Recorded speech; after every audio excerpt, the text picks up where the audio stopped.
أعوذ بالله السميع العليم من الشيطان الرجيم من حمزه ونفخه ونفسه. بسم الله الرحمن الرحيم. ربي يسر ولا تعسر وتمم بالخير. ربي زدني علما.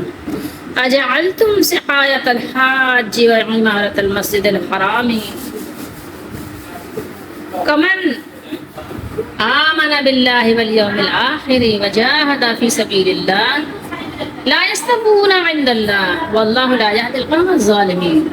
الذين آمنوا وهاجروا وجاهدوا في سبيل الله بأموالهم وأنفسهم أعظم درجة عند الله وأولئك هم الفائزون. يبشرهم ربهم برحمة منه ورضوان وجنات لهم فيها نعيم مقيم خالدين فيها أبدا إن الله عنده أجر عظيم. يا أيها الذين آمنوا لا تتخذوا آباءكم وإخوانكم أولياء إن استحبوا الكفر على الإيمان ومن يتولهم منكم فأولئك هم الظالمون. 5 آیات مبارکہ ہیں. سورہ توبہ کی 10واں سپارہ ہے.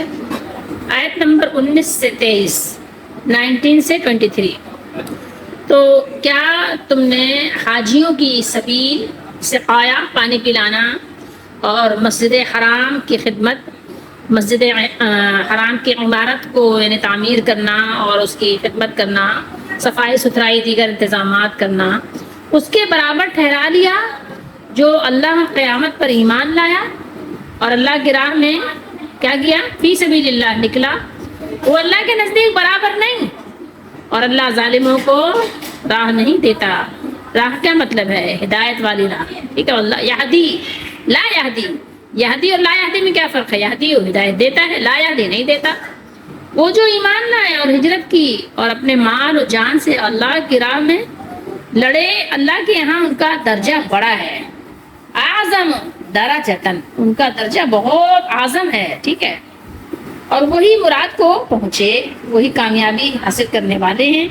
ان کا رب انہیں خوشی سناتا ہے، یعنی اللہ تعالیٰ ان کو بشارت دیتے ہیں اپنی رحمت اور اپنی رضا کی، برحمت اور رضوان. ٹھیک ہے.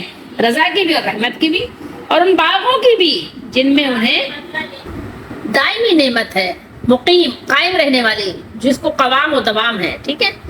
ہمیشہ ہمیشہ ان میں رہیں گے. ٹھیک ہے. فار ایور جیسے آپ کہتے ہیں نا، خالدین فیہا. بے شک اللہ کے پاس بڑا ثواب ہے، اجر عظیم ہے. اے ایمان والو، اپنے باپ بابا اور اپنے بھائیوں کو دوست نہ سمجھو.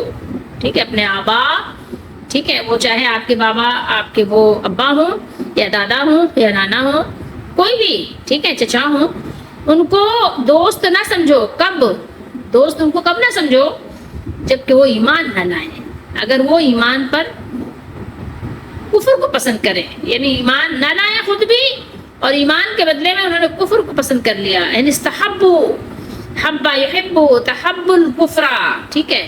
ایمان کے بدلے میں انہوں نے کفر کو پسند کر لیا، ایمان کو نہیں پسند کیا. تو آپ نے کیا کرنا ہے؟ ان کو دوست نہیں سمجھنا ہے. ٹھیک ہے. ان کو اولیاء مددگار اپنا نہیں سمجھنا ہے، ان کو اپنا رازدار نہیں بنانا ہے. اور تم میں جو کوئی ان سے دوستی کرے گا اس حال میں کہ جو ان کا حال ہے، تو وہی کیا ہے؟ ظالم ہیں. فاولئک هم الظالمون. دنیا میں سب سے اہم رشتہ کون سا ہے؟ اور رشتے اہم کب ہوتے ہیں؟ اور رشتوں کو اہم بنانے کے لیے کون سا قاعدہ اپلائی ہوتا ہے؟ ایمان کے بغیر آپ کتنی بڑی نیکی کر لیں، آپ کی نیکی نہ تو قابل قبول ہے اور نہ ہی معتبر ہے. آپ کی نیکی معتبر کب ہوتی ہے؟ کہ جب آپ سب سے پہلے اپنے مالک کو پہچانیں اور مالک کی بات مانیں، اس پر ایمان لائیں، آخرت کی زندگی پر یقین رکھیں. حاجیوں کو پانی پلانا اور خانہ کعبہ کو آباد کرنا ایمان کے برابر نہیں ہو سکتا. کوئی بھی عمل ایمان لانے کے بعد ہے، ایمان لانے سے پہلے نہیں ہے. ایمان لانے سے پہلے تو آپ کا عمل جو ہے وہ حبطت، اللہ نے فرمایا حبطت اعمالہم، برباد کر دیا جائے گا. اس کی کوئی اہمیت، کوئی وقت، کوئی قدر ہے ہی نہیں اللہ کی بارگاہ میں. تو اللہ تعالیٰ نے بیان کیا ہے کہ اللہ تعالیٰ نے ایمان اور نبی کریم صلی اللہ علیہ وسلم کے ساتھ دین کی خدمت کے لیے، دین کے مشن کو آگے بڑھانے کے لیے نکلنے والوں کو، اور مشرک جو لوگ تھے، مشرکوں کے خانہ کعبہ کو آباد رکھنے اور حاجیوں کو پانی پلانے سے بہتر قرار دیا ہے. ٹھیک ہے. بہتر آپ کہیں بہترین قرار دیا ہے. اور بتایا ہے کہ شرک کی وجہ سے بیت اللہ کی آبادی اور خدمت کی اللہ تعالیٰ کے ہاں کوئی بھی حیثیت نہیں ہوگی. ٹھیک ہے. لا یستوون عند اللہ، یہ لوگ اللہ کے نزدیک برابر نہیں ہو سکتے اور اللہ ظالموں کو ہدایت نہیں دیا کرتے. یہ ان کا زوم ہے. جو لوگ بزوم میں خود اپنے آپ کو بیت اللہ کو آباد کرنے والے سمجھتے تھے، اللہ تعالیٰ نے ان کے شرک کی وجہ سے ان کا نام ظالم رکھا ہے، تو اللہ کے گھر کی آبادی اور خدمت بھی ان کے کچھ کام نہیں آئی کیونکہ وہ شرک کرتے تھے. اس آیت مبارکہ میں مخاطب مشرکین بھی ہیں اور مسلمان، دونوں ہی کو خطاب کیا گیا ہے، کیونکہ مشرکین کعبے کی خدمت، تولید اور حاجیوں کو شربت اور پانی پلانے پر فخر کرتے تھے، اور بعض مسلمان بھی اس کو سب سے اعلیٰ عمل سمجھتے تھے. نعمان بن بشیر رضی اللہ تعالیٰ عنہما فرماتے ہیں کہ میں نبی کریم صلی اللہ علیہ وسلم کے ممبر کے پاس آپ کے اصحاب کی ایک جماعت میں بیٹھا ہوا تھا، تو ایک آدمی نے کہا کہ اسلام لانے کے بعد حاجیوں کو پانی پلانے کے علاوہ میں کوئی کام نہیں کروں تو مجھے کچھ پرواہ نہیں.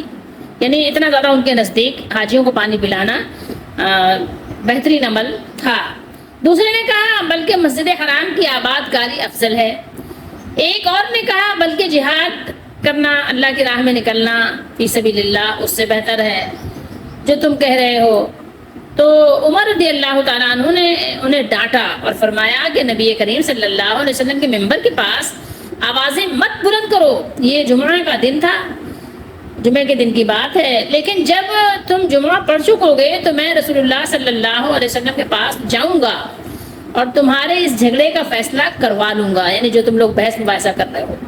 تو اللہ تعالیٰ نے یہ آیت کریمہ نازل فرمائی، اجعلتم سقایۃ الحاج و عمارۃ المسجد الحرام کمن آمن باللہ والیوم الآخر. مسلم شریف کی حدیث شریف ہے جو میں نے آپ کو سنائی.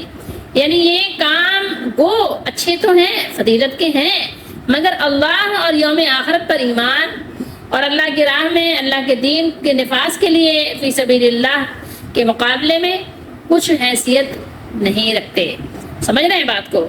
سب سے پہلا کام کیا ہے کہ اللہ تعالیٰ پر ایمان لانا اور پھر اس کے دین کو، اس کے مشن کو آگے بڑھانا.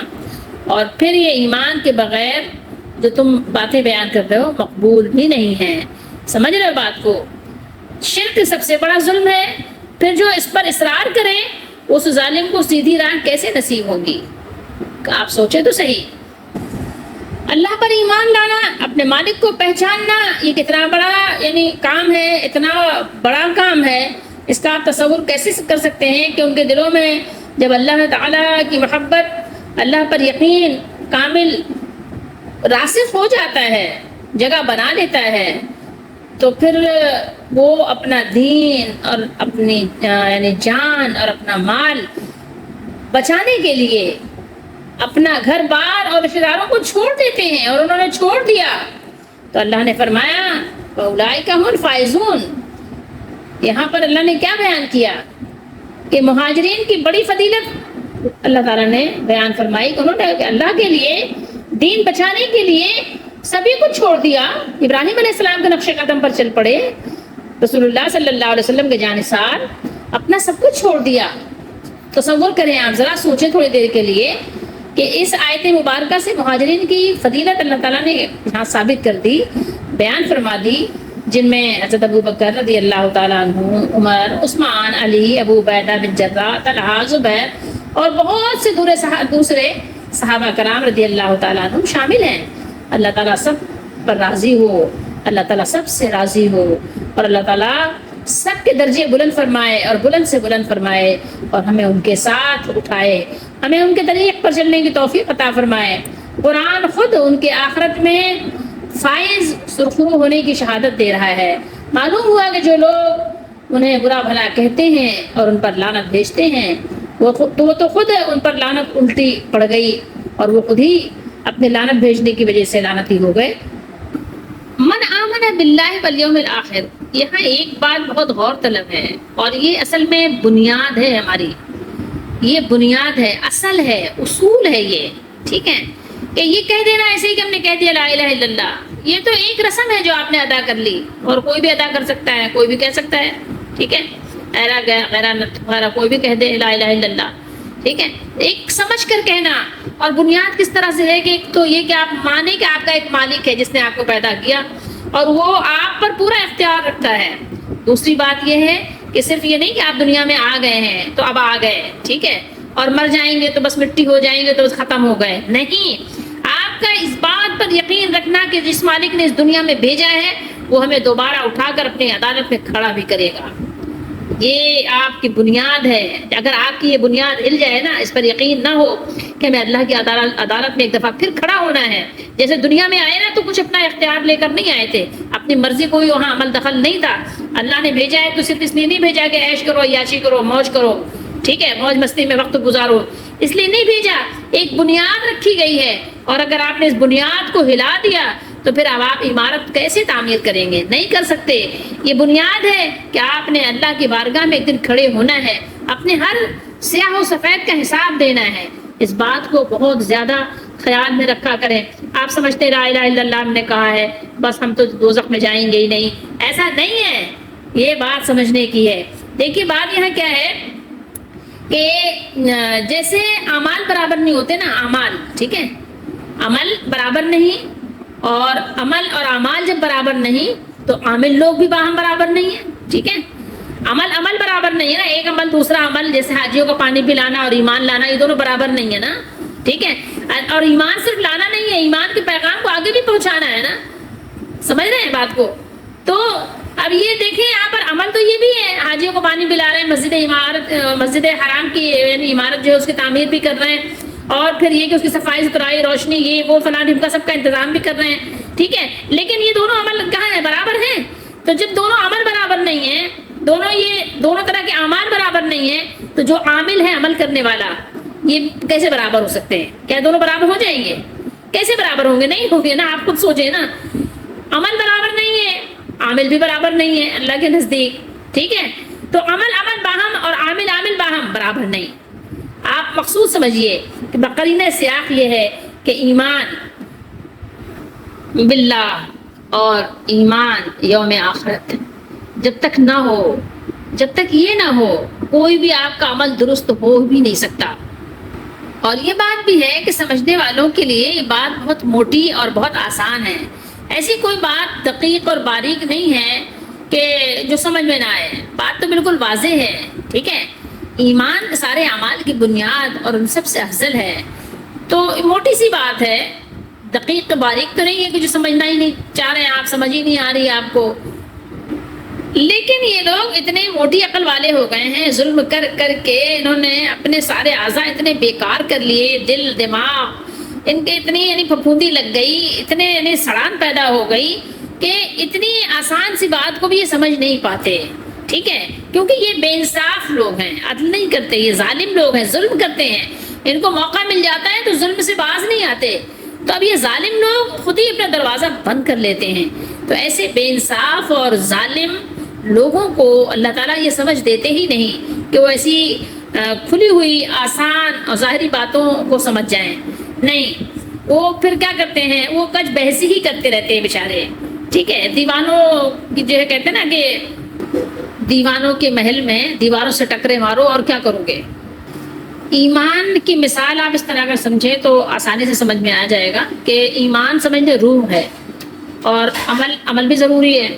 عمل ایک جسم ہے سمجھ لیں. ٹھیک ہے، ایمان روح ہے، عمل جسم ہے. اور روح جو ہے اس کے بغیر کیسا ہی اچھا عمل ہو وہ صرف ایک بے جان صورت ہے نا، اور وہ قابل قبول تو نہیں ہے، وہ نفع نہیں دے سکتا. یہ آپ سمجھ لیجیے نا، ایک مرا ہوا جسم پڑا ہوا ہو، جسم تو ہے، ایک سوکھا ہوا درخت پڑا ہوا ہو، کس کام میں آپ لائیں گے؟ جلا ہی دیں گے نا اس کو. سوکھے ہوئے پتے ہیں، کیا بنائیں گے سوکھے ہوئے پتوں سے؟ جلا دیں گے اس کو. ٹھیک ہے، تو یہاں یہ دیکھیے کہ اللہ کو راضی کرنے کے لیے، اللہ کے عذاب سے بچنے کے لیے، نجات آخرت میں آپ اگر سمجھتے ہیں تو روح کے بغیر، ایمان کے بغیر کوئی بھی آپ کا عمل قابل قبول نہیں ہے، اس کی کوئی قیمت نہیں ہے. ہاں، اللہ تعالیٰ کے یہاں بے انصافی نہیں ہے، نا انصافی نہیں ہے، وہاں عدل ہے. کافروں کے ایسے بے روح اعمال حسنہ بھی بالکل ضائع نہیں کیے جاتے ان کا بدلہ ان کو دنیا میں ہی آرام و عیش اور دولت اور راحت دے کر ان کو کیا کیا جاتا ہے، ان کا حساب کتاب بے باک کر دیا جاتا ہے، ٹھیک ہے، جس کی اگر آپ گواہی چاہیں تو قرآن کریم کے بے شمار آیات ہیں جو وہ گواہی دے رہی ہیں کہ آپ کے عمل کا آپ کو صلہ دنیا میں دے دیا جائے گا۔ اور ایک چیز یہاں پر یہ بھی ہمیں پتہ چل رہی ہے، وہ کیا پتہ چل رہی ہے کہ اگر آپ مسلسل اللہ کی نافرمانی کر رہے ہیں، بغاوت کر رہے ہیں، سرکشی کر رہے ہیں، تو آپ کی عقل بیکار اور خراب ہو جاتی ہے۔ جیسے مسلسل اندھیروں میں رہنے سے آنکھ خراب ہو جاتی ہے، مسلسل ہاتھ میں یا پاؤں میں اگر آپ کا پلاسٹر بن گیا ہے تو وہ اس کی وجہ سے اب موومنٹ نہیں ہے، تو وہ ہاتھ اور پاؤں جب تک کہ فزیو تھراپی نہ ہو کافی عرصے تک آپ کے وہ جسم کا عضو خراب ہو جاتا ہے، ہاتھ ہو یا پاؤں ہو، چلنے سے معذور اور بیکار ہو جاتا ہے۔ اچھے کو برا اور برے کو اچھا آپ سمجھنے لگ جاتے ہیں، آپ کو نہ اچھے اور برے کا کچھ فرق نہیں رہ جاتا، مفلوج ہو گیا نا، سمجھ رہے ہیں، جسم آپ کا مفلوج ہو گیا، بیکار ہو گیا، آنکھیں بیکار ہو گئی تو اب کالا بھی کالا لگ رہا ہے، سفید بھی کالا ہے، ٹھیک ہے، کالے سفید کا فرق ختم ہو گیا ہے۔ اس کے الٹ اس کے برعکس کیا ہے، اپوزٹ، وہ یہ ہے کہ اگر آپ اللہ کی فرما برداری کرتے ہیں، آپ متقی بن جاتے ہیں، تقوی سے انسان کی عقل کو کیا ہوتی ہے، زندگی ملتی ہے، جلا ہوتی ہے، عقل سلامت ہوتی ہے، سلامت عقل سلامت فکر نصیب ہوتی ہے، وہ اچھے برے کی تمیز میں غلطی نہیں کرتا، اس کی صلاحیت بیدار ہو جاتی ہے، سمجھ رہے ہیں بات آپ؟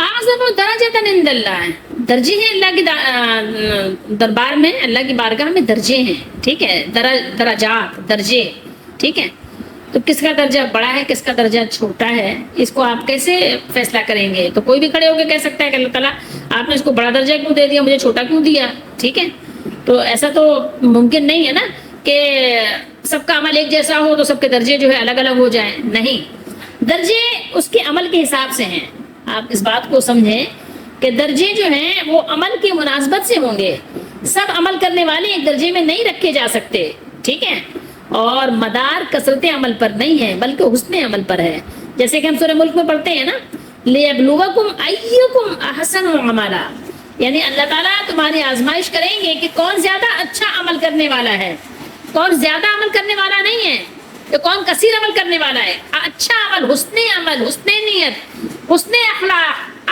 اور حسن اخلاص کس کا ہے، تو وہاں اخلاص کی قدر ہے، ٹھیک ہے، وہاں پر حسن کی قدر ہے، وہاں پر کثیر کی نہیں، ہاں اگر وہ حسن بھی ہے، حسین بھی ہے اور کثیر بھی ہے تو پھر کیا ہی بات ہے۔ یبشرہم ربہم برحمت منہ، یہاں پر اللہ تعالیٰ نے بیان کیا برحمت رضوان، دونوں میں کیا آپ کو نظر آ رہا ہے، تنوین، یہ کس چیز کی ہے، تعظیم کی ہے۔ اب اس رحمت اور رضامندی کا کون اندازہ کر سکتا ہے جسے خود اللہ تعالیٰ خاص اپنی طرف سے اور مزید آگے کہیں گے عظیم قرار دے رہے ہیں، عظیم اللہ تعالیٰ قرار دے رہے ہیں، آپ اوپر نے پڑھا نا کہ اللہ تعالیٰ نے اعظم، یہ اعظم تو عظیم سے بھی بڑا ہے، آپ اگر غور کریں تو، اور آیت نمبر 22 میں تو فرما ہی دیا اللہ نے کہ ان اللہ عنده اجر عظیم، وہاں عظیم ہے یہاں اعظم ہے، دوبارہ اجر عظیم قرار دینا بے مقصد تو نہیں ہے، آپ اس کا اندازہ لگا سکتے ہیں، جب مالک خود ان لوگوں سے راضی اور انہیں اپنی رحمت اور جنت کی خوشخبری دے رہے ہیں تو ان کی خوش نصیبی کا کون اندازہ لگا سکتا ہے۔ وجنات لہم فیہا نعیم مقیم، اب یہاں سے آپ ایک بات مزید سمجھیے، وہ یہ ہے کہ اللہ تعالیٰ نے ارشاد فرمایا کہ راحت و نعمت کے دائمی قیام، دوام، ٹھیک ہے، ان کے لیے دائمی نعمتیں ہیں جو قائم رہیں گی، ٹھیک ہے، تو راحت اور نعمت کے دائمی رہنے کے لیے دو چیزیں ضروری بھی ہیں، ایک یہ کہ وہ نعمتیں کسی وقت ختم نہ ہو جائیں، ٹھیک ہے، آپ صحت مند ہیں تو صحت مند رہیں، بیمار نہ ہو جائیں، جب بھی تو نعمت ہے نا، اگر آپ کبھی بیمار کبھی صحت مند ہے تو پھر کیسے، ٹھیک ہے، اچھا دنیا میں تو ظاہر ہے وہ نعمت اس لیے ہے کہ ظاہر اس کے بدلے میں آپ کو اجر ملے گا، تو وہ تو آپ دنیا میں نعمت کہہ سکتے ہیں، لیکن اگر آخرت میں بھی یہی ہے تو پھر تو نہیں ہے، دائمی تو نہیں ہوا نا۔ دوسرا یہ کہ کسی وقت ان لوگوں کو نعمتوں سے جدا نہ کیا جائے، اس لیے اللہ کے مقبول بندوں کے لیے دونوں چیزوں کی ضمانت دے دی گئی، نعیم مقیم فرما کر نعمتوں کا دائمی ہونا بیان فرما دیا، خالدین فیہا ابدا فرما کر ان لوگوں کو کبھی ان نعمتوں سے دور نہیں کیا جائے گا، جدا نہیں کیا جائے گا، الگ نہیں کیے جائیں گے۔ تو یہاں یہ اطمینان بھی دلا دیا کہ تم اطمینان رکھو۔ اب یہاں ایک بہت خاص بات اور خاص لوگوں کے لیے بیان ہو رہی ہے، یہ ہر کس و ناقص کے بس کی بات نہیں، یہ بہت بڑا امتحان ہے جس میں بہت کم لوگ کامیاب ہو سکتے ہیں۔ یہ چھوٹی موٹی بات کوئی نہیں ہے، یہ بہت بڑی بات ہے جو یہاں اللہ تعالیٰ نے بیان فرمائی ہے، اور وہ یہ ہے کہ ایک بنیادی مسئلہ، آپ کہتے ہیں کہ بنیادی مسئلہ ہے کہ رشتہ داری اور دوستی کے سارے تعلقات پر اللہ تعالیٰ اور اس کے رسول صلی اللہ علیہ وسلم کا تعلق کیا ہے؟ اہم ہے، مقدم ہے، پرائم ہے۔ جو تعلق اس سے ٹکرائے، جو تعلق اس سے کیا ہو ٹکرائے، وہ توڑنے کے قابل ہے، جوڑنے کے نہیں۔ صحابہ کرام کا وہ عمل جس کی وجہ سے وہ ساری امت سے افضل و اعلیٰ قرار پائے، اس میں ایک چیز یہ بھی ہے، ٹھیک ہے، یہ چیز ایک یہ بھی تھی کہ انہوں نے رسول کریم صلی اللہ علیہ وآلہ وسلم پر اپنی جان، اپنا مال اور ہر رشتہ و تعلق کو قربان کر کے زبان حال سے کہا، محمد کی محبت خون کے رشتوں سے بالا ہے، یہ رشتہ دنیاوی قانون کے رشتوں سے بالا ہے، یہ رشتہ دنیاوی قانون کے رشتوں سے بالا ہے۔ محمد ہے متاع عالم ایجاد سے پیارا، پدر مادر برادر مال و جان اولاد سے پیارا۔ محمد کی محبت آن ملت شان ملت ہے، محمد کی محبت روح ملت جان ملت ہے۔ محمد کی غلامی ہے سند آزاد ہونے کی، الہ کے دامن توحید میں آباد ہونے کی۔ محمد کی محبت دین حق کی شرط اول ہے، اسی میں ہو اگر خامی تو سب کچھ نامکمل ہے۔ اصول ملت اسلام توڑا جا نہیں سکتا، یہ اصول ہے۔ کوئی رشتہ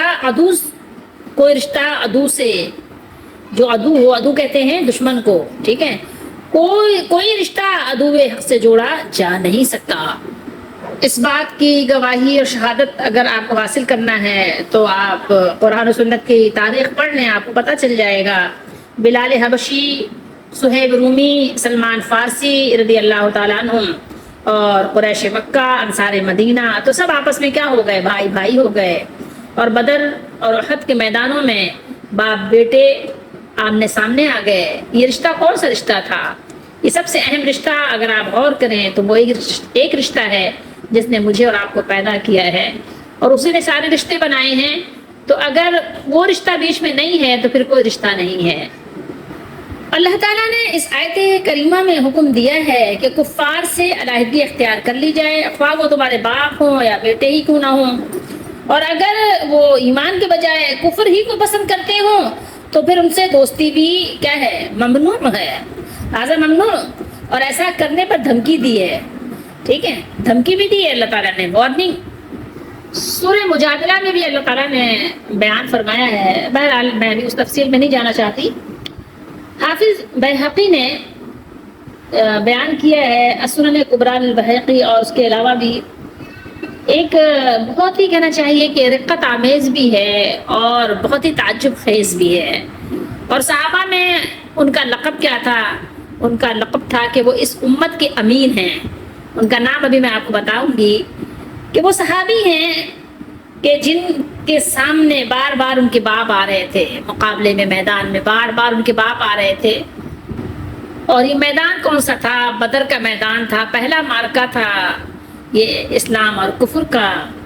تو جراح، آپ نے ایک نام سنا ہوگا، ایک شخص تھا، کفر کی طرف سے آیا ہوا تھا، اور ان کے بیٹے اوائڈ کر رہے تھے کہ ان کی تلوار میں ان کا باپ نہ آئے، لیکن وہ باز نہیں آ رہے تھے، ٹھیک ہے۔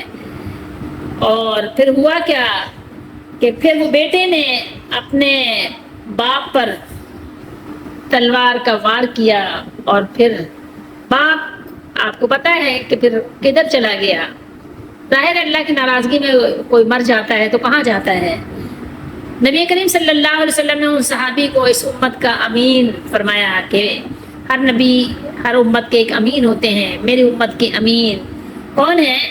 ابو عبیدہ بن جراح رضی اللہ تعالی عنہ. بہت بڑے مقام و مرتبے کے یعنی یہ بشارت اور خوشخبری پانے والے صحابی ہیں، لیکن آپ ان کا کارنامہ بھی تو آپ دیکھیں.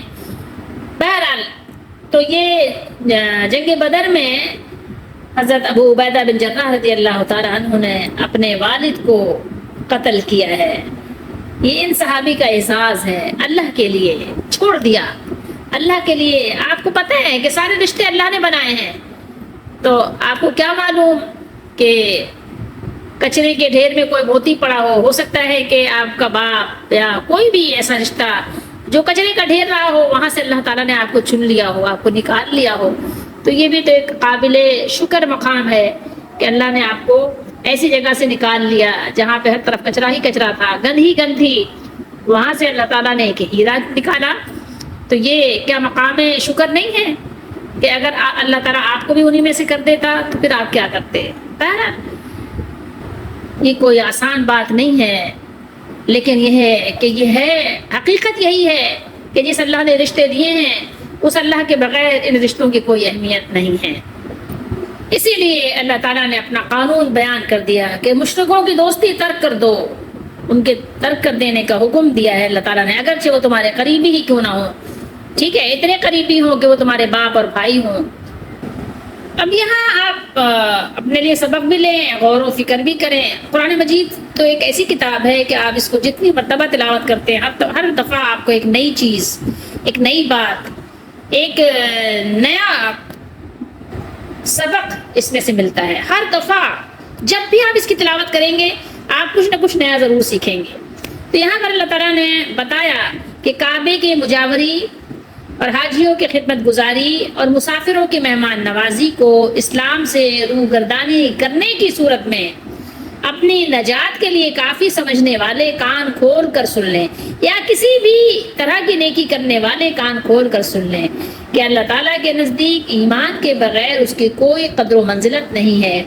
اللہ کی بارگاہ عالی میں تو انہی لوگوں کے لیے اعزاز و اکرام کے رتبے ہیں جو ایمان لائے، جنہوں نے ہجرت کی اور جنہوں نے اللہ تعالیٰ کے پیغام کو، اللہ کے دین کو آگے پہنچانے کے لیے کمر بستہ ہو کر اس کے مشن کو آگے بڑھانے کے لیے دن رات کو ایک کیا.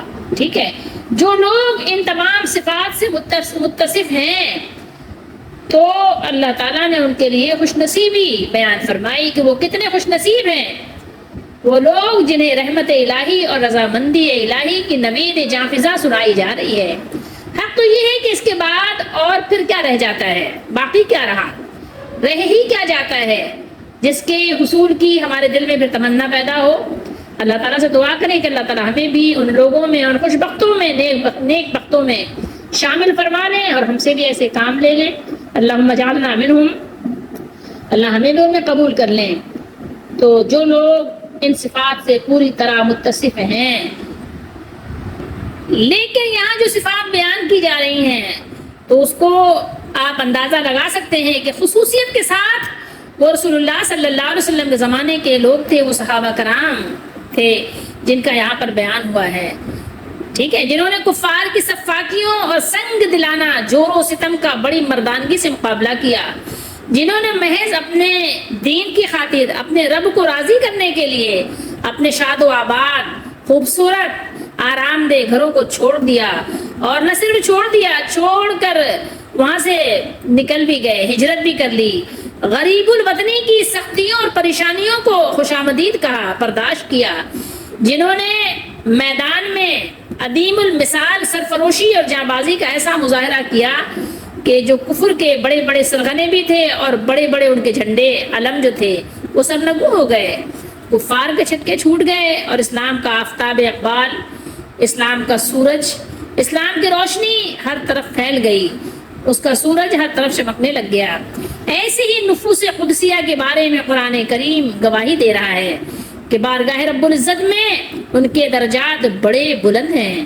اپنے رب کی راہ میں اپنے گھر، اپنے سر اور اپنا مال و متاع قربان کرنے والے دیوانگان عشق، ایسے محب، ایسے سر ایسی گردنیں. تو اللہ نے فرمایا کہ ایسے سروں پر فوز و کامرانی کا زرتاج تاج، خوبصورت تاج سجایا جائے گا اور سجایا جا رہا ہے. اللہ تعالیٰ جو ظاہر و باطن کو جاننے والے ہیں، جس سے کسی کے دل کا راز بھی پوشیدہ نہیں ہے، جس کے سامنے ہر شخص کا ماضی، حال اور مستقبل آشکارا ہے، جن لوگوں کے بارے میں اس کی زبان قدرت شہادت دے رہی ہے. کیا اولئک هم الفائزون بیان کر رہا ہے اللہ تعالیٰ. ان کے بارے میں آپ تصور لا سکتے ہیں کہ زمین پر وہ کس قسم کے لوگ تھے. سوچئے تو صحیح. اللہ تعالیٰ ہم سب کو ان کے ایمان سے حصہ عطا کرے کہ ہم بھی ان کے نقش قدم پر چلنے والے بن جائیں. اور سب سے بڑی رکاوٹ کیا چیز ہو سکتی ہے وہ یہاں اللہ نے بیان کیا. یہاں بھی سبق دیکھ لیں. دار کفر کو چھوڑ کر، دار الکفر کو چھوڑ کر دار الاسلام کی طرف ہجرت کرنے کی راہ میں سب سے بڑی رکاوٹ کیا تھی؟ یہی رشتہ داریاں ہی تھی، جن کی محبت اور خاطرداری کی وجہ سے انسان اس فریضے کی ادائیگی سے محروم رہ جاتا ہے. ٹھیک ہے، اس لیے فرمایا کہ کسی سے خواہ وہ تمہارے باپ ہو. اتنے اہم رشتہ ہے باپ کا. دنیا میں انسان کو آنکھ کھولتا ہے کس کی وجہ سے؟ اپنے باپ کی وجہ سے. ٹھیک ہے، پھر جو اس کے اپنے بہن بھائی ہوتے ہیں، چاہے اس کا باپ ہو یا اس کا بھائی ہی کیوں نہ ہو، ایسی دلی دوستی قائم نہ کرو جو کسی وقت حکم الہی کی وجہ آوری میں حائل ہو جائے، رکاوٹ بن جائے.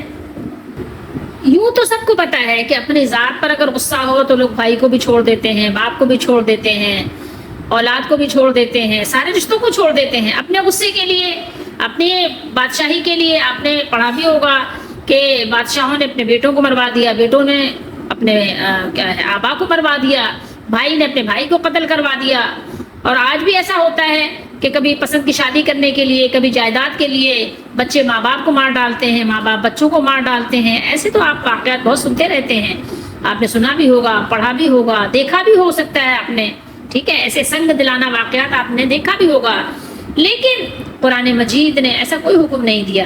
یہ صرف اس وقت ہے کہ جب وہ اللہ کے دشمن بن جائیں. اگر وہ اللہ کے دشمن، دین کے دشمن نہ بنے، ٹھیک ہے، وہ کافر ہو تو آپ کو ان کے ساتھ اچھا سلوک کرنے کا حکم ہے. ٹھیک ہے، اگر وہ بے ضرر کافر ہیں تو آپ ان کے ساتھ کچھ بھی آپ برا نہ کریں. اگر ماں باپ ہے تو ان کے ساتھ حسن سلوک بھی کریں، ان کے ساتھ صلہ رحمی کا بھی معاملہ کریں. دوستی نہ کریں اور بات ہے. تو ماں باپ، بہن بھائی اور تمام رشتہ داروں سے تعلق کو مضبوط رکھنے اور ان کے ساتھ اچھا سلوک کرنے کی ہدایات سے سارا قرآن بھرا ہوا ہے. مگر اس آیت میں یہ بتلا دیا کہ ہر تعلق کی ایک حد ہے. ان میں سے ہر تعلق، خواہ ماں باپ اور اولاد کا ہو یا حقیقی بھائی بہن کا، اللہ اس کے رسول صلی اللہ علیہ وسلم کے تعلق کے مقابلے میں نظر انداز کرنے کے قابل ہے. ٹھیک ہے، جس موقع پر یہ دونوں رشتے ٹکرا جائیں، یعنی اللہ رسول کا رشتہ ایک طرف ہو اور ایک طرف آپ کے ماں باپ بہن بھائی ہوں، ٹکرا رہے ہیں نا آپس میں، ایک دوسرے کے اپوزٹ آ گئے ہیں. یہ کہتے ہیں ہم اللہ کو نعوذ باللہ نہیں مانتے، اللہ کے حکم کو نہیں مانتے. ایک طرف آپ ہیں اللہ کو ماننے والے، ایک طرف یہ ہیں اللہ کو نہ ماننے والے. آپس میں ٹکراؤ ہو گیا تو پھر رشتہ و تعلق اللہ اور رسول کا ہی کیا ہوگا؟ قائم رکھنا ہوگا. ٹھیک ہے، اسی کو قائم رکھنا ہے. اس کے مقابلے میں سارے تعلقات پھر نظر انداز کر دیے جائیں گے، قطع نظر کر دیے جائیں گے، اور قطع نظر کرنا ہی ہوگا. ٹھیک ہے، یہ آپ کو ضرور اپنے ذہن میں محفوظ رکھنا ہے. ٹھیک ہے، رسول اللہ صلی اللہ تعالیٰ علیہ وآلہ وسلم نے اپنی ذات کے لیے کبھی غصہ نہیں کیا، اپنی ذات کے لیے کبھی کسی کو نہیں مارا، اپنی ذات کے لیے کبھی کسی کو نہیں ڈانٹا، اپنی ذات کے لیے کبھی کسی کو برا بھلا نہیں کہا. یہی طریقہ آپ صلی اللہ علیہ وسلم کے صحابہ نے اختیار کیا. صحابہ کرام اپنی ذات کے لیے نہیں لڑتے تھے، اپنی ذات کے لیے غصہ نہیں کرتے تھے. ان کا غصہ اللہ اس کے رسول کے لیے ہوتا تھا. رسول اللہ ناراض ہے تو صحابہ ناراض ہیں، اور رسول اللہ ناراض ہیں تو کب ناراض ہیں؟ اللہ کی جب مرضی نہیں ہے تو ناراض ہیں، اللہ کی مرضی ہے تو خوش ہیں. تو یہ بات سمجھنے کی ہے. تو صحابہ کرام اس نقش قدم پہ چلتے تھے. ابو عبید اللہ بن جراح رضی اللہ تعالیٰ عنہ نے جب اپنے والد کو قتل کیا تھا تو ان کے پیش نظر بھی یہی تھا کہ چونکہ وہ اللہ کا دشمن ہے، دین کا دشمن ہے، دین کے لیے لڑ رہا ہے، دین کو مٹانے کے لیے لڑ رہا ہے، ٹھیک ہے، دین کو برباد کرنے کے لیے، دین کے چراغ کو بجھانے کے لیے لڑ رہا ہے، تو پھر ظاہر ہے جب تلوار کی زد میں آ گیا اور بار بار ظاہر ہے اذیت پہنچانے کے لیے، تنگ کرنے کے لیے آ رہا ہے، تو پھر آپ نے بھی اس کی گردن اڑا دی. اپنے اپنے ذات کے لیے غصہ نہیں کیا، اللہ کے لیے کیا۔ جس اللہ نے پیدا کیا، جس اللہ نے باپ دیا، اسی اللہ کے راستے میں اس نے باپ کو قربان کر دیا۔ اللہ کے دین کو، اللہ کے مشن کو، اللہ کے رسول صلی اللہ تعالیٰ علیہ وآلہ وسلم کے حکم کو سامنے رکھا گیا، تو وہ ان کی محبتیں صرف اللہ کے لیے تھیں اور ان کی دشمنیاں بھی صرف اللہ کے لیے تھیں۔ الحب فی اللہ والبغض فی اللہ۔ اللہم ارزقنا اتباعہم واجعل حبک احب الاشیاء الینا وخشیتک اخوف الاشیاء عندنا۔